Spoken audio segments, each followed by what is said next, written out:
말씀 봅니다. 창세기 3장 11절 말씀입니다. 창세기 3장 11절 제가 봉독합니다. 창세기 3장 11절 말씀입니다.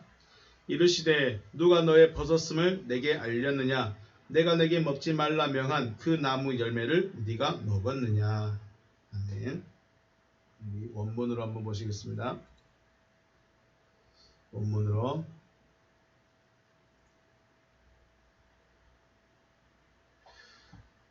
바이오멜 그가 3인칭이니까 그가 말씀하셨습니다. 바이오멜 미 형용사 여기 보면 의문사로 되어 있습니다. 의문형입니다. 미 히키드 레카 키 에롬 아타 누가 너에게 알려줬느냐? 너가 벌거숭이인 것을 누가 알려줬느냐? 라고 물어봤습니다. 그가 말씀하십니다. 네가 벌거숭이인지 누가 내게 알게 하였느냐? 다음으로 하민 하에츠 그 나무로부터 아셀은 그 나무로부터의 그 나무의 열매에 해당하는 단어입니다. 목적입니다. 아셀 자체가 열매가 아니라 아셀은 목적격입니다. 그러므로 하에츠 그 나무의 열매 이렇게 이해할 수 있습니다. 치비티카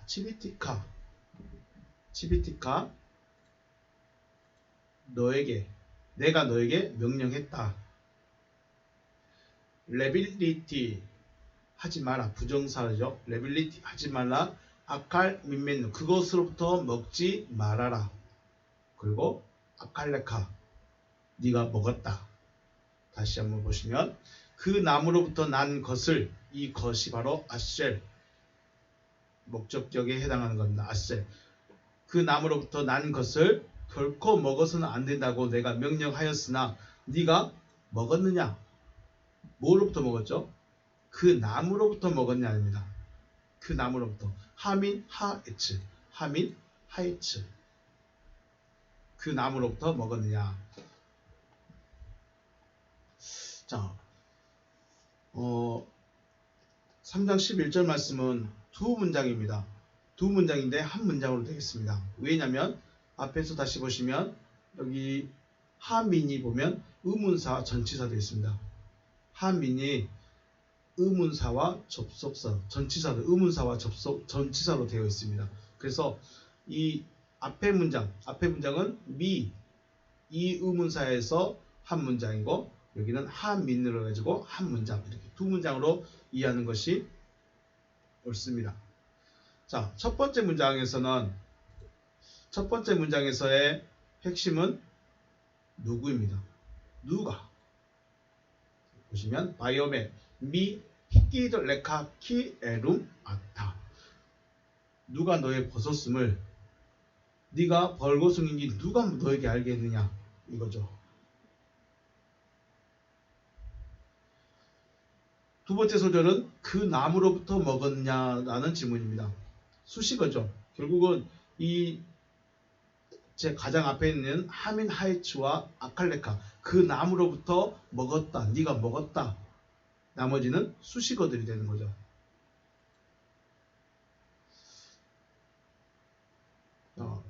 우리 성경을 보고 있으면 하나님께서 누가 너의 벗었음을 알렸느냐라고 하는 첫 번째 질문을 찾을 수 있고 내가 내게 먹지 말라 명한 그 나무 열매를 네가 먹었느냐라고 하시면서 두 번째 질문을 구분할 수 있습니다. 그런데 두 번째 질문에는 우리 성경은 네가 열매를 먹었다. 열매를 네가 먹었느냐라고 질문하십니다.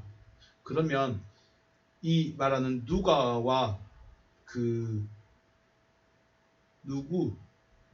누구인지를 찾고 있는데 그 누구가 바로 열매가 되어버리는 것입니다. 열매가 누가 아니라 누구는 이 지목하는 이 대상은 선악을 알게 한 나무 민 하에츠죠. 하민 하에츠가 되어야 됩니다. 그래서 이 의미적으로 따지면 앞에 첫 번째 질문과 두 번째 질문은 첫 번째 질문을 확인하는 질문입니다. 누가 너의 버섯음을 알렸느냐? 그 누가가 혹시 내가 너에게 먹지 말란 그 나무로부터 네가 먹었느냐? 이것을 지금 하나님이 물어보시는 거죠. 하나님은 누가를 그 나무로 하시는데 우리 성경에서는 열매로 이해하고 있는 거죠. 우리 성경은 여전히 열매에 주목을 하고 있습니다. 하와가 여자가 열매에 주목하고 있었던 것처럼 마찬가지로 우리 성경도 열매에 주목하고 있습니다. 그 나무에 대해서는 그다지 신경을 쓰지 않습니다. 하민, 하이츠, 그 나무로부터 이게 굉장히 중요한데 왜 우리는 열매에 집중을 하고 있을까 하는 생각을 해보게 됩니다. 그래서 창세기 3장 11절 말씀을 다시 한번 번역한다고 하고보다도 의역을 해보면 그가 가라사대 네가 벌거숭이라는 것을 누가 너에게 알게 하였느냐? 누가 너에게 알게 하였느냐? 그것에서 난 것을 결코 먹어서는 안 된다고 내가 내게 명령하였던 그 나무로부터이냐? 결국은 누가 너를 알게 했느냐? 그 누가는 바로 그 나무로부터 그 나무를 해당합니다. 아담과 그 아내가 벌거벗고 있는 것은 하나님 앞에 문제가 되었을까요? 되지 않았을까요? 문제가 안 됐습니다. 그들은 원래 벗고 있었습니다. 2장 25절에 아담과 그의 아내 두 사람이 벌거벗었으나 부끄러워하지 아니하니라. 서로가 서로를 보아도 부끄럽지 않는데 하나님이 굳이 야 너희 벗고 있어 라고 말할 필요도 없는 것이고 말할 필요도 없지만 굳이 그것은 하나님께는 상관이 없는 문제가 된 것이죠. 만약에 그들이 벌거벗고 있는 모습이 보시기에 좋지 않았더라면 하나님께서 처음부터 가릴 것을 만들어 주셨겠죠. 더 중요한 것은 그들의 벌거벗음을 아무도 가르쳐 주지 않았다는 거예요.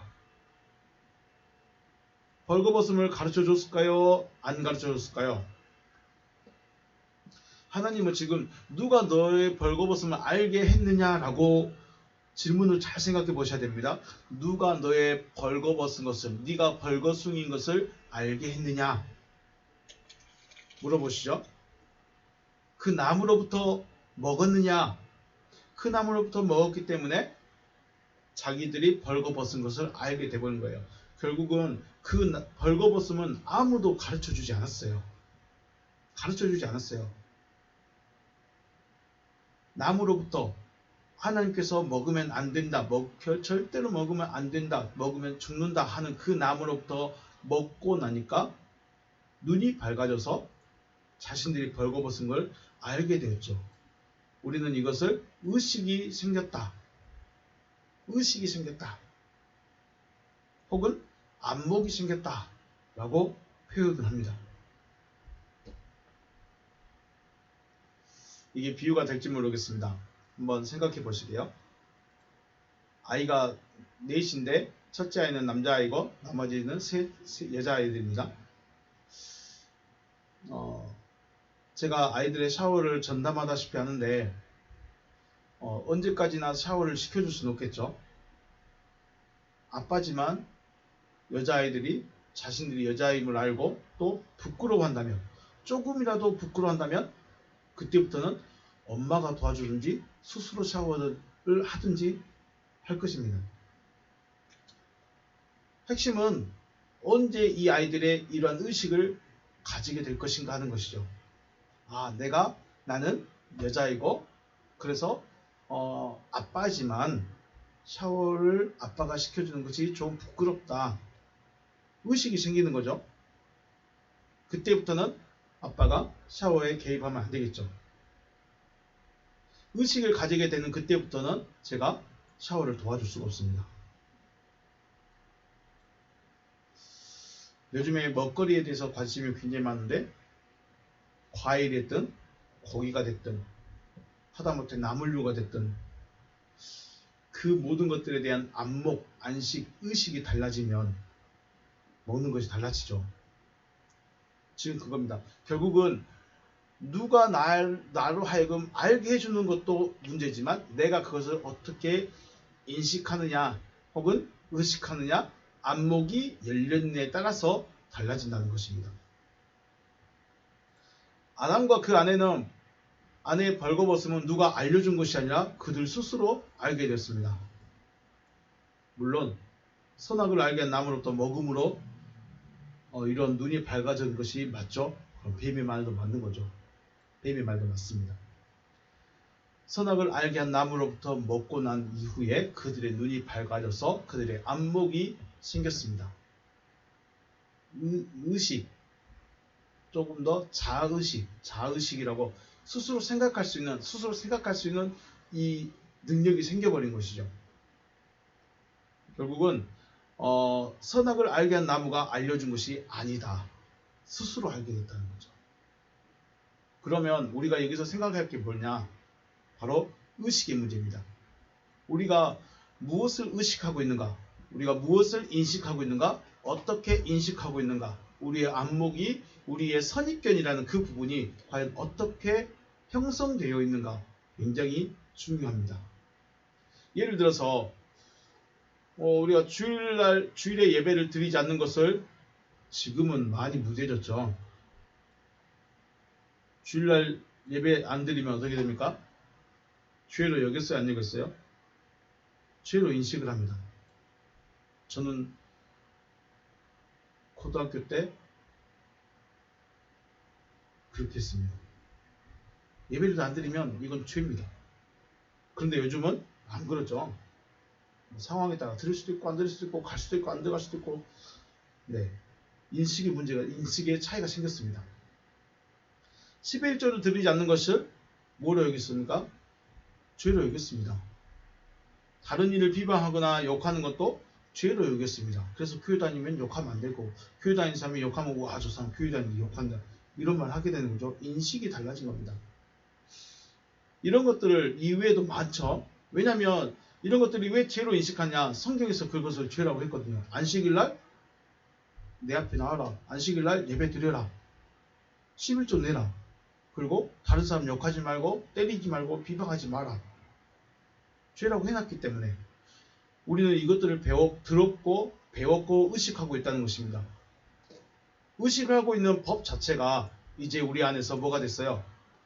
우리를 다스리죠. 법이 우리의 왕이 되어버렸습니다. 법이 우리의 왕이 되어서 우리를 지배하고 우리로 하여금 철저하게 이러한 것들을 행하게 하고 있다는 거예요. 여러분들은 법이 성경에 있는 십계명이든 아니면 다른 목사님들이 가르쳤던 그 규례, 율법들, 그런 법들이 여러분들 안에 왕으로 들어와 있는가요? 아니면 무시하며 살아가는가요?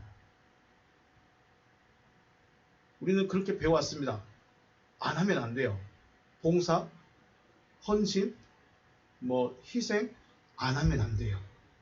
안 하면 믿음 없는 거, 죄인 됩니다. 그래서 법이 우리 안에, 더 쉽게 말해서 성경에 있는 법이라기보다도 목사님의 말씀이 법이 되어서 우리를 철저하게 행하게 만듭니다. 안 그랬습니까? 여러분, 율법이 있기 전 아브라함은 어떻게 살았을까요? 아브라함이나 이삭과 야곱은 어떻게 살았을까요?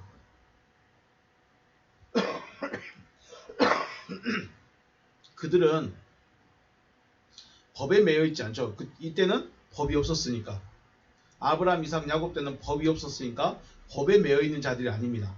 법이 아브라함과 이삭과 야곱을 지배하고 다스리고 뭔가를 행하게 하는 그런 시대가 아닙니다. 그러면 아브라함과 이삭과 야곱은 무엇에 매여 있었을까요? 바로 약속에 매여 있었습니다. 법이 아니라 약속에 매여 있었습니다. 그렇다고 해서 그들이 자기들 마음대로 하고 싶은 대로 살았느냐? 그렇진 않습니다. 왜 안 그랬을까요? 왜 법도 없는데, 법이 없으니까 그냥 자기들 하고 싶은 대로 마음대로 말 그대로 내 마음대로 살아가도 하나님만 믿는데 그게 무슨 상관이야? 하나님만 믿으면 됐지, 내가 무슨 짓을 하든 무슨 상관이야? 라고 살아갈 수도 있었겠지만 안 그랬다는 것입니다. 왜 안 그랬을까요? 왜 그렇게 안 살았을까요? 하나님을 알기 때문이겠죠. 하나님의 약속이 이루어질 수 있는 존재가 되어지기 위해서 인간적인 방법이나 육신의 삶을 계속 다듬어가고 포기하고 잘려나가는 그런 훈련의 삶을 산 거죠. 하나님의 약속이 있습니다. 약속은 하나님이 지키십니다. 하나님이 이루십니다. 그렇다고 내가 내 마음대로 살고 있는데 하나님이 그래도 내가 약속 지킬게 할 수는 없다는 겁니다. 어떻게 약속이 이루어집니까? 내가 그 약속이 이루어질 수 있는 상태가 되어져야 되는 것이죠. 그런 존재가 되기 위해서 자기를 절제하고 인간적인 방법을 쓰지 않고 이런 삶을 살아가는 겁니다. 법이 없어도 나에게 하나님의 뜻이 이루어질 수 있도록 나를 준비시켜가는 그런 삶을 살았다는 거죠. 하지만 율법이 있은 후로부터는 사람들이 율법에 매여 있습니다. 그래서 우리는 무조건 법을 지켜야 돼. 법을 지켜야 돼. 법을 지켜야 돼 라고 말하다 보니까 뭘 잊어버렸어요? 하나님의 약속은 잊어버렸습니다. 법을 지켜야지. 약속은 나중 문제고 뭘 지켜야 돼요? 먼저 법을 지켜야 돼요. 왜요? 법을 안 지켜서 그들이 많이 죽었거든요. 법을 안 지키니까 많이 죽었어. 그래서 법을 지키자고 그래. 법을 지키다 보니까 뭘 잊어버렸어요? 약속을 잊어버렸네. 약속을 잊어버렸어요. 약속은 잊어버리고 율법을 준행하는 것에만 집중을 하고 있는 거죠. 그래서 어떻게 했습니까? 자, 주님이 안식일날 병을 고쳤습니다. 병자를 고쳤어요. 손 마른 자를 고치고 앉은 병인을 일으켜 세우고 소경의 눈을 띄우고 대부분 언제 했을까요? 대부분 안식일이에요. 왜 안식일일까요? 왜 안식일일까? 안식은 뭐예요? 하나님의 약속이 다 이루어진 때죠. 약속이 이루어진 날이에요. 병자를 고치는 건 그냥 고쳐준 것이 아니라 하나님의 약속이 이루어짐을 그 안에서 하나씩 다 말씀하고 있는 것이에요. 그런데 율법사들, 바리새인들, 서기관들, 제사장들이 봤을 때 주님이 안식일에 병을 고쳐주는 것이 뭐예요? 죄였어요? 의로운 행동이었어요? 죄예요. 병자 고쳐준 것도, 살려주는 것도, 목숨 살려주는 것도, 안진병이 일으키는 것도 안식일에 행하면 죄예요. 왜 이렇게 됐을까요? 하나님은 원래부터 생명을 주고자 처음부터 하셨던 그런 분인데 그 일을 하고 있는데 그것이 죄랍니다. 왜요? 안식일에 했으니까. 누가 우선된지 몰라버리고 이게 말 그대로 앞뒤도 없고 목적도 없습니다. 무조건 안식일에 행하면 죄입니다. 제자들하고 예수님과 가다가 이삭을 잘라서 먹었습니다. 뭐예요? 죄가 되어버렸어요. 그런데 주님은 이거 죄 아니야.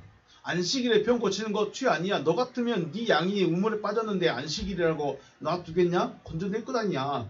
네 돈을 가다가 우물에 빠져졌는데 돈 안식일이라고 그거 안 건져낼 거냐? 너 건져낼 거잖아. 죄가 아니라는 거예요. 누가 어떻게 보느냐에 따라서 이게 죄가 될 수도 있고 죄가 아닌데 사람들은 자기들 기준으로 이건 죄 정해놔버렸어요. 그래서 하나님의 약속이 이루어진 것은 둘째치고 그건 나중 문제고 일단 죄는 안 지어야 돼. 이게 뭐예요? 율법에 매여 있는 거죠. 또 손을 씻지 않고 음식을 먹습니다. 이것도 뭐예요? 죄가 되는 거예요. 가장 큰 죄가 뭐였어요? 내가 하나님의 아들이다. 내가 하늘로서 내려온 하나님의 아들이야. 이거 말도 안 되는. 네가 어떻게 하나님의 아들이야? 사람들이 볼 때는 이 말이 참남한 죄가 되어버렸죠. 그래서 죽여버리자. 자, 잘 생각해 보십시오. 율법에 매여 있는 사람들은, 법에 매여 있는 사람들은 스스로가 굉장히 잘 산다고, 믿음을 잘 지키고 있다고 스스로가 인정해 버립니다. 그런데 거기에 뭐가 없어요? 약속이 없어요. 하나님의 목적이 없어요. 그렇다고 율법이 나쁜 것이냐? 아니라는 거예요. 율법이 나쁜 것이 아닌데 그것을 어떻게 사용하느냐에 따라서 완전히 달라져 버렸습니다. 하나님의 약속, 하나님의 명령은 생명 가진 자가 되라는 거죠. 너 생명 얻어라. 너 생명 가져라. 이것인데 법에 매여 있다 보니까 약속과 명령은 인식하지 못한 거예요. 의식을 못하는 거예요. 알아듣지를 못해요. 왜요? 우리는 율법만 지키면 돼. 율법만 지키면 된다는 의식만 하고 있습니다. 그래서 주일날은 절대 빠지면 안 되고 11조, 구제헌금, 감사헌금 등등등 특히 이런 절기 같은 절대 빠지면 안 돼. 왜요? 그걸 해야 믿음이 있거든요. 그것을 해야 하나님을 믿는다고 스스로 만족하고 있거든요. 로마서 5장 20절에서 21절 말씀, 율법이 들어온 것은 범죄를 더하게 하려니라. 이 말이 참 이해가 되시는지 모르겠습니다. 율법이 들어온 것은 범죄를 더하게 하려 합니다. 그러나 죄가 더한 곳에 은혜가 더욱 넘쳤나니 이는 죄가 사망 안에서 왕노릇 한 것 같이 은혜도 또한 의로 말미암아 왕노릇하여 우리 주 예수 그리스도로 말미암아 영생에 이르게 하려 합니다. 너무너무 멋있는 말인데 어려운 말이죠. 어려운 말인데 너무너무 멋있는 말입니다. 잘 생각해 보셔야 됩니다. 자, 율법이 왜 들어왔습니까? 네가 무엇이 죄인지 알게 하려고 율법이 들어왔습니다. 그래서 율법이 들어왔으면 이건 죄구나 하고 안 하고 기본적으로 뭘 가지고 있어야 돼요? 약속을 가지고 있어야 돼요. 명령을 가지고 있어야 돼요. 그런데 이들은 율법이 왕노릇 해버린 거예요. 이 율법이 왕노릇 하고 있어요. 여러분의 왕은 누구예요? 여러분의 마음속에는 왕은 목사님들이 말해준 그 규례, 그 법도, 그 규칙, 그런 것들이 여러분 안에 딱 잘 잡고 있지 않습니까? 왕으로. 그래서 주일날은 무조건 교회 가야 되고, 목사님이 말하면 무조건 아멘 해야 되고, 막 등등등 딱 정해져 있지 않습니까? 이와 같이 은혜가 또한 우리 안에 왕노릇하기를 원하신다는 거예요.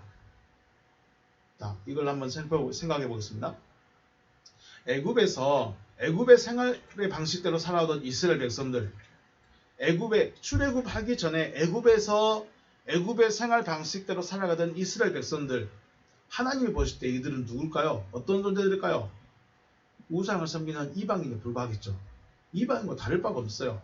아브라함의 자손이긴 하지만 그들은 애굽의 생활 방식, 애굽의 습관, 애굽의 신앙, 애굽의 모든 걸, 애굽 사람이 하는 모든 것을 그대로 애굽 사람처럼 살아가고 있어요. 그래서 하나님 보실 때는 이건 이방인이랑 똑같은 거예요. 그렇죠? 똑같은 상태예요. 이들의 생활 방식이나 습관을 버리게 할 수 있는 방법이 뭘까요? 그거는 이방인들이 하던 거야. 그건 애굽에서 너희들이 하던 거야. 하나님의 백성 그렇게 하면 안 돼. 이걸 알게 해주는 방법이 뭐예요? 그래서 이 방법의 기준을 정해준 것이 뭐였어요? 법이죠. 하나님이 왜 율법을 주셨느냐? 이스라엘 백성들이 애굽에 살면서 완전히 애굽 백성이에요. 말만 이스라엘 백성들이고 말만 아브라함의 자손이지 실상은 애굽인이에요. 그런데 이들을 데리고 나와서 아브라함처럼 살아가게 하려고 하는데 안 돼요. 아브라함과 그 자손들의 이 의식 자체가 완전히 달라요. 왜냐하면 이들은 애굽에서 애굽을 섬기며 애굽을 위해 살아왔거든요. 그럼 이들을 하나님의 백성의 삶을 살게 하려면 하나님의 백성다운 법이 필요한 거죠. 그래서 이건 내가 기준을 줄 테니까 너희가 혹시 걸리는 것도 있거든 잘라내, 걸리는 것이 있거든 고쳐, 이런 의미로 법을 주신 것이죠. 이들은 애굽의 생활 방식이나 습관들을 죄라고 생각하지 않는 것이죠. 원망불평하는 거, 먹을 것이 없을 때 원망불평하는 거 죄라고 생각했을까요? 안 했을까요? 죄라고 생각을 하지 않죠. 죄 자체를 모르는 거죠. 왜냐하면 그 모습 그 자체가 자기 자신이에요. 원망불평하는 이 마음이나 입술이나 생각, 이것이 자기 자신이기 때문에 이건 죄가 아닌 거예요. 당연한 거예요. 우리가 좀 마음에 안 드는 것들, 좀 불편한 것들, 저 사람 저것 좀 고쳤으면 좋겠어. 근데 안 고쳐지죠. 왜 안 고쳐질까요? 그게 그 사람 자체예요. 고칠 수가 없어요. 옆에서 아무리 옆구리 찔러도 저도 안 고쳐진 거는 안 고쳐져요. 왜요? 그게 나니까. 이게 내 스스로 이건 진짜 잘못됐고 이것은 다른 사람에게 불편을 주겠다, 불편함을 느끼겠다, 내가 좀 고쳐야지 의식을 하면 고쳐지지, 옆에서 아무리 잎질러도 안 고쳐질 거는 안 고쳐집니다. 왜요? 그게 나예요.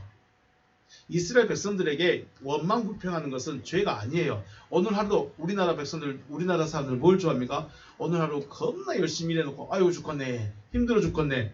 이게 뭐예요? 우리나라 사람이에요. 그걸 만약에 하나님 앞에서 하나님 오늘 하루 사는데 진짜 힘들어 죽은 줄 알았습니다. 너 지금 원망불평하냐? 하나님 보실 때는 원망불평이에요. 근데 우리는 입술에 그냥 달고 사는 거예요. 왜요? 나니까. 완전히 다르죠. 죄라고 느끼는 것과 하나님이 보실 때 죄와 내가 느끼는 죄는 전혀 다른 겁니다.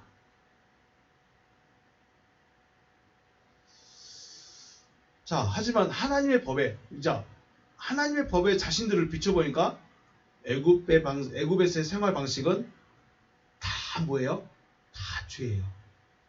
원망불평하는 것부터 시작해서 자기들의 신의 형상을 만드는 것, 그리고 이런 모든 것들이 다 죄라는 거예요. 그래서 어떻게 했을까요? 아, 이건 죄구나, 고쳐야 되겠구나, 바꿔야 되겠구나, 그렇게 살아간 거죠. 그래서 하나님의 법을 맞지 않으면 스스로 다듬어 가는 거죠. 스스로 다듬어 가는 겁니다. 아, 이건 하나님이 싫어하는 것이고 하나님이 원하는 모습이 아니구나, 다듬어 가는 거예요. 그렇게 해서 하나님의 백성으로 살아가고자 했던 것이죠. 그런데 여기서 또 문제가 생겼습니다. 또 문제가 생깁니다. 무슨 문제가 생기냐? 법을 너무 의식한 나머지 법을 지키고 있으니까, 그렇죠. 나는 지금 법을 지키고 있으니까 하나님의 백성, 아브라함의 자손이다라고 스스로 인식을 하는 거예요. 나는 하나님의 백성이야. 왜? 법을 지키고 있으니까. 11점 내고 있고, 주의를 잘 지키고 있고, 목사님 말씀 잘 듣고 있고, 충성하고 봉사하고 헌신하고 있으니까 나는 하나님의 백성이야. 그리고 다른 사람을 정죄해버리는 이상한 믿음의 변이가 생겨버렸습니다. 네. 우리 찬양한 동안 접속을 다시 한번 접속해 주시기 바라겠습니다. 찬양한 동안에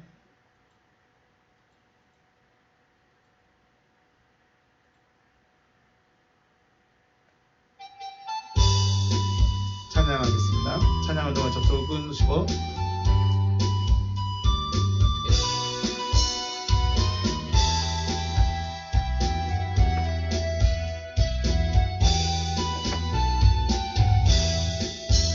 그는 여호와 창조의 하나님, 그는 여호와 전능의 하나님, 길르앗의 향료요 반석의 하나님, 그는 여호와 지조의 하나님.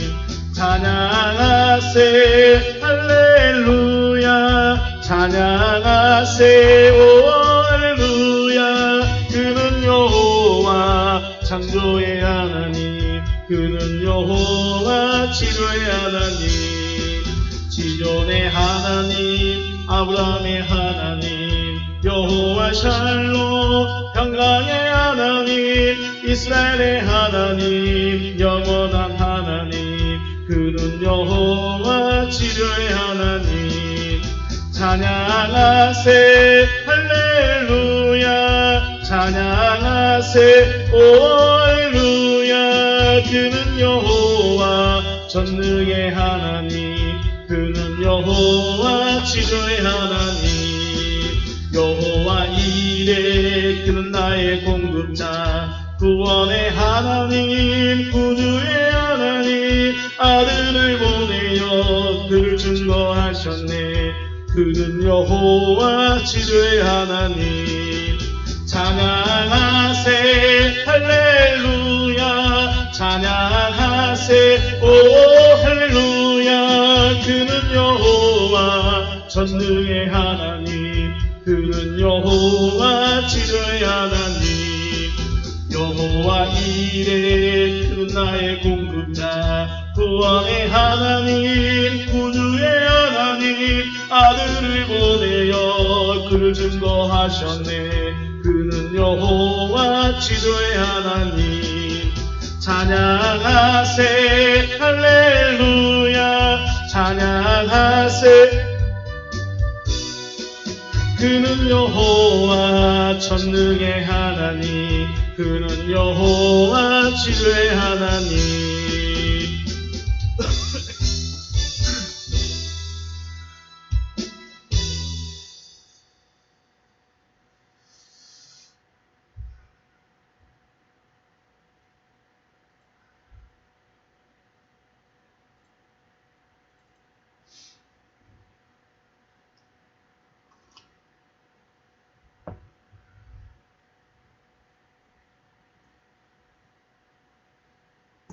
법을 잘 지키면 참 좋을 줄 알았는데 그 법에 가지고 있으면서 법을 가지고 있는 자들이 또 다른 죄인의 모습이 나타나 버렸습니다. 그죠? 나는 법을 잘 지키고 있으니까 하나님의 백성이다. 나는 믿고 있다. 나는 믿음의 사람이다. 스스로가 인정하는 겁니다. 스스로가. 왜요? 나는 법을 지키고 있으니까.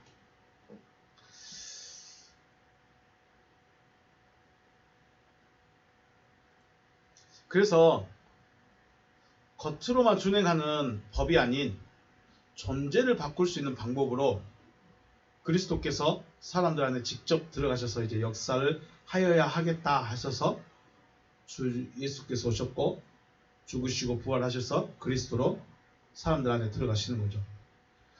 그래서 법을 배우면 존재는 안 바뀝니다. 기준만 세워집니다.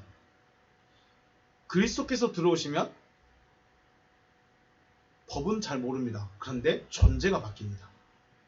존재가 바뀌는 걸 하나님이 원하시지 겉의 모습만 가지고 기준만 가지고 있으라고 하나님이 우리에게 믿음 생활해라 하지 않는다는 거죠. 중요한 것은 존재가 바뀌는 것입니다. 존재가 바뀌기 위해서는 가장 기본적인 것이 바로 의식이라는 것이죠. 그래서 주님이 오셔야 될 필요성이 있었던 것입니다. 아담과 그 아내는 벌거벗음을 인식하지 못하였고 인식하지 못하고 있기 때문에 부끄러워하지 아니하였지만 이제는 벌거벗음을 인식하게 되었고 인식하였기 때문에 자신들의 수치스러움을 나뭇잎으로 가리고자 한 것이죠. 그렇다면 성경이 지금 우리에게 요구하고 있는 것이 무엇일까요? 우리에게 요구하고 있는 게 무엇일까요? 바로 의식의 변화입니다. 의식의 변화. 의식이 변하지 않으면 아무것도 안 됩니다. 사람의 모든 것의 시작점은 의식에서 출발합니다. 내가 이걸 좀 바꿔봐야 되겠다. 내 습관을 좀 고쳐봐야 되겠다. 이런 생각, 의식에서부터 시작하는 거죠. 그러면 이 의식을 언제 하느냐? 무엇을 생각하느냐는 바로 무엇이 속에 들어있느냐와 맞물려 있는 것입니다. 내 속에 무엇이 들어있느냐에 따라서 내가 생각하는 것이 달라집니다. 즉, 마음에 있는 것이 생각으로 떠오르고 이 생각이 우리의 말과 행동을 지배하는 것입니다. 마음에 있는 것이 우리 생각에 떠오르고 생각이 우리의 말과 행동을 지배한다. 전에 말씀을 드렸습니다. 육체는 생각 혹은 혼의 지배를 받죠. 우리 육체가 전부인 것 같지만 실상은 혼이 육체를 지배합니다. 그리고 혼은 영에 의해 지배를 받습니다. 그러므로 가장 근본되고 기초가 되는 마음 혹은 영에 무엇이 들어있는가를 점검하고 추구하고자 하는 것으로 바꾸고자 하는 것이 의식 변화의 시작입니다. 자, 나는 그냥 이대로 믿음 생활 그냥 교회 다니고 목사님 말씀 듣고 그냥 이렇게 살다가 그냥 나중에 죽으면 천국 가면 되지 라고 하는 것은 마음에 아무것도 없다는 겁니다. 자기의 영이 무엇으로 채워졌는지 영이 무엇인지를 분별을 못하고 있는 겁니다. 내 안에 하나님의 영을 채워볼까? 이런 추구하고자 하는 그런 마음이 있어야만이 의식의 변화가 시작이 되는 겁니다. 그래서 하나님의 말씀 한번 들어볼까나 하는 생각부터가 시작입니다. 이 시작도 없는 사람들 많다는 거죠. 그냥 목사가 큰 목사고 작은 교회보다 큰 교회가 낫고 많이 적게 모이는 것보다 많이 모이는 게 낫고 이제 목사 신병보다 좀 연세 많이 하신 분이 나 잘하겠지. 네, 그럴 수 있죠. 그럴 수 있는데 그것이 전부는 아니라는 것이죠. 로마서 8장 1절에서 2절 말씀. 그러므로 이제 그리스도 예수 안에 있는 자는 결코 정잠이 없다. 아멘. 그리스도 예수 안에 있는 자는 결코 정잠이 없다. 왜냐? 이는 그리스도 예수 안에 있는 생명의 성령의 법이 죄와 사망의 법에서 너를 해방하였습니다. 아멘. 자, 아멘이십니까? 이 말씀이 이루어져야 되겠죠? 자, 그러면 우리가 바울이 말하는 그리스도 예수 안에 있는 자가 누군지를 알아야죠. 그리스도 예수 안에 있는 자가 누군 줄 알아야 내가 해방되었는지 아직 묶여있는지 알죠. 그리스도 예수 안에 있는 자는 누굴까요? 요한복음 15장 5절에서 나는 포도나무여 너희는 가지라. 그가 내 안에 내가 그 안에 있으면 그는 열매를 많이 맺나니 나를 떠나서는 너희가 아무것도 할 수 없습니다. 라고 주님 말씀하셨죠. 그가 내 안에 내가 그 안에 이런 표현은 너와 나는 뭐다? 하나다. 그러므로 그리스도 예수 안에 있는 자라는 의미는 그리스도와 하나가 되어진 자입니다. 그리스도와 하나가 되어졌기 때문에 정죄하지 못하는 거예요. 죄가 없는 거예요. 죄가 없다는 겁니다. 결코 죄가 없다. 거꾸로 말하면 그리스도 예수와 하나가 안 되어 있으면요. 하나가 안 되어 있으면 죄에 있다. 그럼 죄가 뭐냐? 죄라는 건 뭐냐? 요한복음 3장 19절 말씀에 그 정죄는 이것이니 곧 빛이 세상에 왔을 때 사람들이 자기 행위가 악함으로 빛보다 어둠을 더 사랑한 것이니라. 아멘. 자, 빛이 비춰졌으면 빛을 받아들여서 빛과 하나 되어지는 것, 이러면 죄가 없는 겁니다. 그런데 빛이 비춰졌어요. 그런데 그 빛을 거부합니다. 받아들이지 않습니다. 그러면 뭐예요? 정죄, 죄가 있다라고 말하는 것입니다. 죄에 있고 없고는 내가 욕을 했네 안 했네, 내가 싸웠네 안 싸웠네, 미워했네 안 했네, 이게 문제가 아니라 내가 빛이 내 안에 있느냐 없느냐가 죄가 있다 없다의 기준입니다. 자, 그 전 사람들은 어떻게 했어요? 내가 11조를 안 내면 죄, 예배 안 드리면 죄, 봉사 안 하면 죄, 헌신 안 하면 죄, 말 안 들으면 죄, 욕하면 죄, 때리면 죄가 됐었는데 하나님의 죄는 아니야. 그것이 죄가 아니라 빛이 왔는데 빛을 안 받은 자체가 죄야. 법이 기준인가요? 하나님의 명령이 우선인가요? 여러분 안에 스스로 생각해 보셔야 되겠죠. 죄는 빛이 왔는데 빛을 받아들이지 않는 것 자체가 죄입니다. 그러므로 그리스도 예수 안에 있는 자는 결코 정잠이 없다. 그리스도 예수 안에 있는 자는 결코 정잠이 없다는 것은 빛과 하나 되어졌기 때문에 죄가 없다는 것입니다. 빛과 하나 되어졌기 때문에 죄가 없는 것입니다. 로마서 계속합니다. 3절과 4절. 율법이 육신으로 말미암아 연약하여 할 수 없는 그것을 누구는 해주십니까? 하나님은 하실 수 있다. 어떻게? 곧 죄로 말미암아 자기 아들을 죄 있는 육신의 모양으로 보내어 육신의 죄를 정하사 육신을 따르지 않고 그 영을 따라 행하는 우리에게 율법의 요구가 이루어지게 하려 하심이다. 이 말씀도 다 이해하는 것이 생각보다 어렵습니다. 굉장히 어려운 말들이죠. 하나씩 따져보면 가장 핵심이 뭐냐면 율법의 요구가 이루어졌다는 거예요. 우리에게 율법의 요구가 이루어지게 하려 하심이다. 어떻게? 영을 따라 행하는 우리. 영을 따라 행하는 우리에게 율법의 요구가 이루어지게 하려 하십니다. 어떻게? 율법은 못하는 거예요. 율법은 안 됐다는 거예요. 율법은 못하는 건데 영을 따라 하니까 됐다는 거예요. 결론은 쉽게 말하면 율법으로는 안 됐다. 그런데 영을 따라 하니까 됐다는 거예요. 누가 생각할 때? 누가 말할 때? 바울이 말할 때. 그럼 율법의 요구는 뭐예요? 율법이 원하는 요구는 뭘까요? 율법의 최고의 요구. 율법의 요구는 하나님의 아들입니다. 율법은 하나님의 아들을 증거하고 있기 때문에 율법의 요구는 하나님의 아들이 되어지는 것에 대해서 말하고 있습니다. 하나님의 아들이 되어지는 것. 그럼 율법이라는 것은 하나님의 아들이 되어지지 않는 것들에 대해서 기록해놨고 그 거꾸로 가면 하나님의 아들이 되어진다는 것이죠. 율법은 하나님의 아들이 되어지는 것을 요구하고 있는데 율법을 받은 자들이 행위로서 열심히 따라가지만 마음 자체에 표현 안 넣고 오히려 변이가 되어가서 갔다는 거죠. 결국은 율법을 잘 읽으면 뭐가 돼야 돼요? 하나님의 아들이 되는 거예요. 성경을 구약을 잘 읽으면 정말 내 마음에 새기면서 읽으면 뭐가 돼요? 하나님의 아들이 된다는 걸 발견해야 돼요. 이걸 발견하라는 거예요. 로마서 우리 1장 보시죠.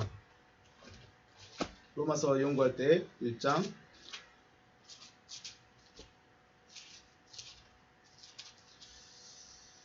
2절. 이 복음은 하나님이 선지자들을 통하여 그의 아들에 관하여 성경에 미리 약속하신 것이다. 네, 복음. 아들에 관해서 성경에 미리 약속하신 것이다. 주님은 이 성경은 내게 대하여 증거하고 있는 것이다. 나를 증거하고 있는 것이다. 그 말을 그냥 그 예수 한 사람에게만 한 사람으로만 끝나면 성경은 나와 상관이 없는 거죠. 성경 읽을 필요 없습니다. 그냥 예수 이름만 부르고 있으면 돼요. 율법의 요구는 하나님의 아들이 되어주는 것입니다. 율법은 하나님의 아들이 되어라고 하는데 율법을 받은 자들, 법을 받은 자들이 하나님의 아들이 되라고 하는 것은 잊어버렸어요. 어떻게 사람이 하나님의 아들이 돼요? 어떻게 사람이 하나님이 돼요? 될 수가 없잖아요. 그냥 법만 지키는 거예요. 법만 지키고 있어요. 그러니까 마음의 변화는 없고 존재적인 변화는 없고 오히려 변질되고 변이만 되어 간다는 것이죠. 그래서 하나님께서 아들을 보내셨습니다. 어떻게요? 그 영을 따라 행하는 우리에게 율법의 요구가 이루어졌다는 거예요. 영을 따라 행하는 우리에게 율법의 요구가 이루어졌다. 즉 영을 따라가면 하나님의 아들이 되어진다. 영이 뭐죠? 하는 말씀이죠. 영은 그 말씀입니다. 그 말씀을 받은 우리가 곧 하나님의 아들들이다라는 것입니다. 말씀을 받은 자가 하나님의 아들이지 율법을 달달달 외우고 그것을 지키고 있는 자가 하나님의 아들이 아니라는 겁니다. 자, 5절 6절 육신을 따르는 자는 육신의 일을 영을 따르는 자는 영의 일을 생각하나니 육신의 생각은 사망이요 영의 생각은 생명과 평안이니라. 자, 원문에서는 육신을 따른다고 그랬는데 육신 아래에 있는 자 그리고 영 아래에 있는 자라고 말을 하고 있습니다. 육신 아래에 있는 자, 영 아래에 있는 자. 그럼 육체는 뭐예요? 육체는 육체 다 너나 나나 할 것 없이 다 육체를 따라가는데 너나 나나 할 것 없이 다 육체이고 육체를 따라 살아가는데 왜 어떤 사람은 육체 아래에 있고 어떤 사람은 영 아래에 있느냐? 이걸 어떻게 구분하죠? 기본적으로 육체의 기본은 창세기 2장 5절에서 6절 말씀입니다. 제가 찾아서 읽어드립니다. 5절 6절의 말씀이니까 여호와 하나님이 땅에 비를 내리지 아니하셨고 땅을 갈 사람도 없었으므로 들에는 초목이 아직 없었고 밭에는 채소가 나지 아니하였으며 안개만 땅에서 올라와 온 지면을 적셨더라. 기억하실지 모르겠습니다. 오래됐죠. 네, 이 말씀은 하나님의 은혜도 받지 못하고 스스로 만족하며 누리며 살아가는 상태입니다. 네페시하야들이 하나님의 은혜가 없어요. 하나님이 비를 안 내려줬다는 거예요. 그리고 안개만 올라온다는 것은 스스로 만족거리를 찾지만 금방 살아 끊어져 버리죠. 은혜도 받지 못하고 스스로 만족하며 만족을 누리며 살아가는 상태. 그러니까 하나님께로부터 뭔가가 내려오지 않으니까 계속 육신적인 것만 찾아가는 거죠. 이게 육체의 기본입니다. 우리 육신의 기본은 이 상태입니다. 하나님 없이 살아가보자. 하나님 없이도 내가 만족을 누려보자. 이게 뭐예요? 이게 육체예요. 그래서 육신의 일을 계속하는 거죠. 내 육신을 위해 살아가는 거예요. 육신의 만족을 위해서 더 많은 것을 경험하고 누려보고 느껴보고 이게 육신의 생각이죠. 육신의 일이죠. 그럼 영은요? 영 아래에 있다는 것은 영은 하나님의 말씀입니다. 하나님의 말씀 아래에 있다는 것은 하나님으로부터 양식과 만족을 공급받고 있다는 것입니다. 완전히 다르죠. 똑같은 몸뚱아리인데 누구는 하나님의 은혜를 받지 못하고 하나님의 공급해주는 양식이 없기 때문에 스스로 그걸 찾아가는 거예요. 만족을. 어떤 이는 말씀을 가지고 있기 때문에 하나님으로부터 만족이 오는 겁니다. 그래서 더 좋은 것이 무엇인지 알게 됐으니 영의 일을 생각할 수밖에 없다는 것이죠. 육신의 생각은 사망으로, 영의 생각은 생명과 평안으로 결론이 납니다. 로마서 8장 7절 9절 말씀. 육신의 생각은 하나님과 원수가 됐나니. 육신의 생각은 왜 하나님과 원수가 되죠? 앞에서 살펴봤죠. 육체가 뭔지 알면 그래서 원수구나. 네, 하나님 없이 살아가겠다. 하나님 없어도 됩니다. 그냥 저 혼자 살아갈래요. 이게 육체입니다. 그러니까 하나님과 원수가 될 수밖에 없는 거죠. 이는 하나님의 법에 굴복하지 아니할 뿐 아니라 할 수도 없습니다.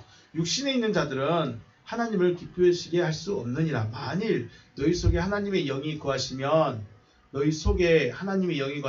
너희가 육신에 있지 아니하고 영에 있나니 누구든지 그리스도의 영이 없으면 그리스도의 사람이 아니다.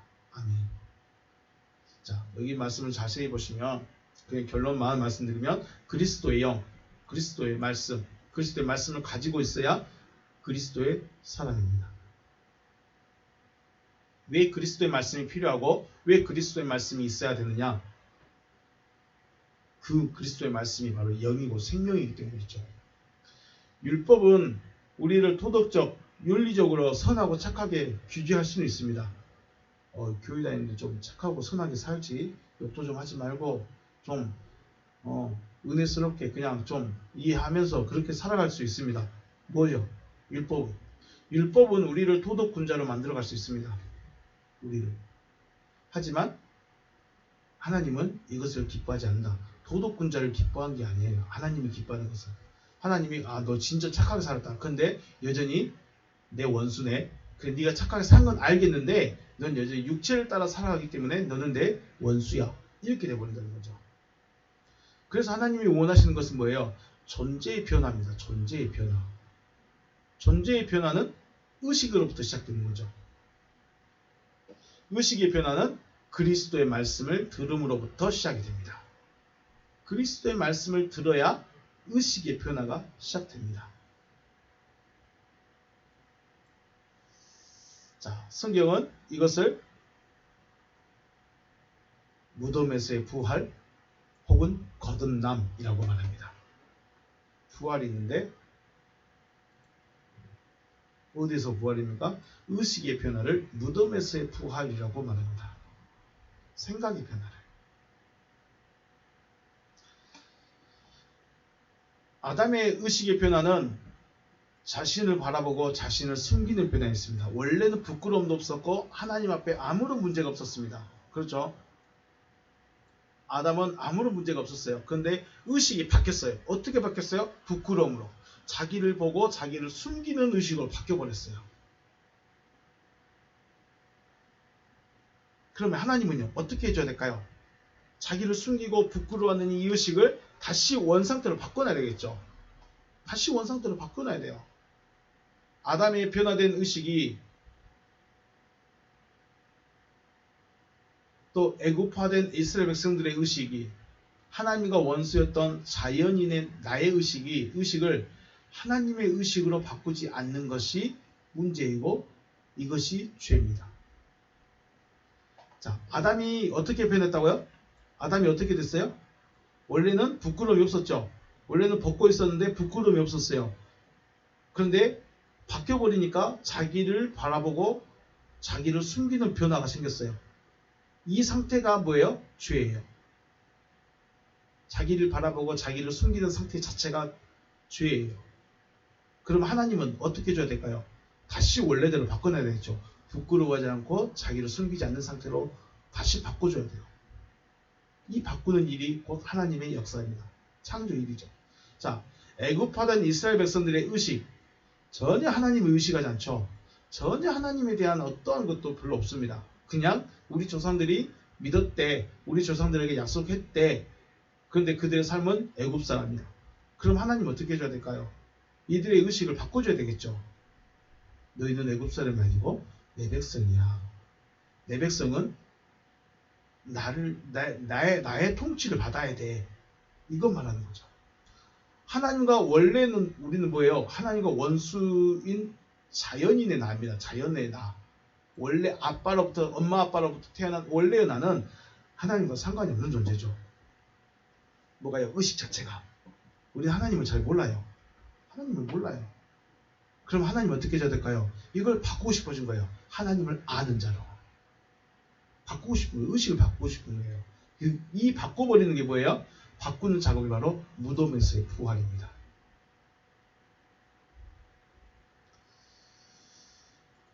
하나님께서 먹지 말라 명하신 그 나무로부터 먹음으로 육체를 바라보는 의식으로 바뀌었다면 다시 하나님의 말씀을 받아서 하나님의 뜻, 하나님의 목적을 추구하는 의식으로 바꾸는 것.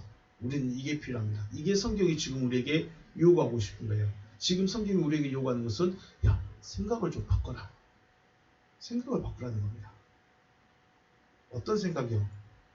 먹고 살려고만 애쓰지 말고 네가 뭔가를 하려고만 애쓰지 말고 하나님의 뜻이 무엇인지 하나님의 목적이 무엇인지 그걸 먼저 한번 찾아봐라. 이거 바꾸고 싶은 거예요. 이걸 해주고 싶은 거예요. 야, 우리는 모르죠. 하나님의 뜻과 목적을 잘 모르겠어요. 그냥 내가 교회 열심히 다니고 신앙생활 열심히 하다가 장로가 됐든 안수집사가 됐든 직분 받고 그냥 나이 들어서 죽으면 잘 산 거야. 하나님이 이걸 요구한 게 아니라는 거죠. 하나님의 목적이 무엇이고 왜 하나님이 아브라함을 불렀고 왜 이스라엘 백성들을 애굽에서 끌어집어내서 광야를 거쳐서 가나안에 들어가게 만들고 아담을 만들어서 뭐 범죄하게 했다가 다시 회복했다가 막 이런 것들 왜 이렇게 하느냐. 이게 바로 지금 자연인의 나 하나님을 알지 못하는 이 의식을 갖고 있는 나를 바꾸고 싶은 거예요. 근데 이거 바꿀 수 있는 방법은 다른 게 없어. 아들의 음성을 듣는 거 외에는 방법이 없습니다. 사람의 말로는 절대로 의식이 안 바꿔집니다. 말씀을 들었어도 말씀에 이것이 하나님이 요구하는 거고 나는 그 뜻을 따라가야 되겠구나 하는 생각을 해야만 들려집니다. 설교 어렵다. 설교 겁나 원어라는 게 있어 보이네. 등등등 하고 있으면 절대로 의식의 변화가 없습니다. 어떻게 해요? 이게 하나님의 뜻이고 이게 하나님의 목적이라면 나도 어떻게 한번 해봐야지. 쫓아가야죠. 나도 한번 바뀌어봐야지. 쫓아가야죠. 그런데 생각보다 안 움직여요. 생각보다 안 움직여요. 왜 안 움직일까요? 여기 있는 것이 조사원입니다. 이 정도 살면 됐지 뭘 얼마나 더. 내가 이 정도 믿고 있으면 됐지 뭘 얼마나 더 하라고. 그죠? 그러니까 굳이 의식을 바꾸면서까지 내 자아를 바꾸면서까지 하려 하지 않는다는 거죠. 그런데도 우리는 믿고 있대. 하나님도 모르는데 믿고 있대. 다시 한번 우리 정리해볼까요? 믿음이 뭐였죠? 믿음이 뭡니까?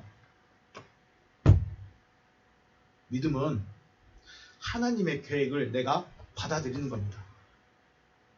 하나님이 너한테 땅 줄게. 진짜요? 난 비비 껍데기 아무것도 없는데요? 내가 줄게. 그래요? 알았습니다. 아멘 하고 가면은 되는 겁니다. 하나님의 어떻게 인도하시는지 어떤 방법을 주시는지 그건 우리는 몰라요. 그러나 하나님이 우리에게 하나님의 뜻이 내가 너에게 이렇게 할 거야. 알겠습니다. 그렇게 하십시오. 그러면서 그 뜻이 이루어질 수 있도록 자기를 들여버리는 것입니다. 믿음이라는 것은 하나님 내가 이걸 원해요. 이거 주세요가 믿음이 아니라 하나님이 하시고자 하는 일을 내가 받아들이는 거예요. 그게 믿음인 거예요. 그래서 하나님의 뜻과 목적을 알아야 돼요.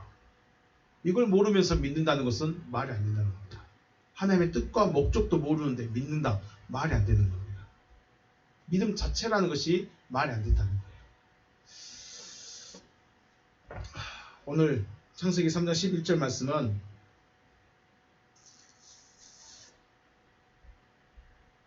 네가 왜 의식이 그렇게 바뀌어졌냐 이겁니다. 왜 그렇게 됐냐? 왜 그 나무를 먹음으로 네가 그렇게 의식이 바뀌어져 버렸느냐? 우리는 말씀을 많이 들으면 참 좋을 것 같은데 오히려 그 말씀들이 내 안에 법이 되고 왕이 되어서 하나님의 뜻은 알지 못하는 길로 이끌어가지 않았나 하는 생각을 해봅니다. 하나님의 뜻을 발견하고 의식의 변화가 일어날 수 있는 여러분과 제가 되시길 주님의 이름으로 축복합니다. 오늘 여기서 마치겠습니다.